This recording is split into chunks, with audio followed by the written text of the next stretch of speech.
الأمل هو النور اللي بيفرق بين اليأس وبين الاستمرار. هو اللي بيخلينا نمشي حتى لو الطريق ضلمة حوالينا، لأننا عارفين إن النور مستنينا في الآخر. مهما كانت الدنيا مليانة تحديات وضغط، الأمل هو المفتاح اللي بيخليك تكمل. وده بالظبط اللي حصل مع سيدنا يونس عليه السلام لما كان في بطن الحوت وسط ظلمة البحر وظلمة الليل وظلمة بطن الحوت نفسه.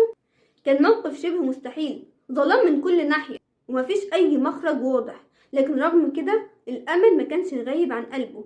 فضل يدعي ويستغفر ويقول لا إله إلا أنت سبحانك إني كنت من الظالمين.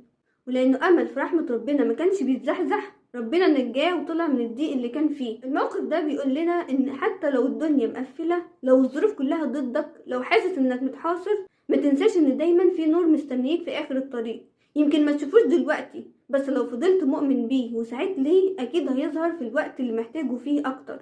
ما تخليش الظروف تقنعك إن مفيش حل، الأمل هو اللي بيصنع الحل حتى لو ما كانش ظاهر قدامك. وزي ما سيدنا يونس خرج من بطن الحوت للنور، انت كمان هتخرج من أي ضيقة للنور. المهم ما تسيبش الأمل أبدا.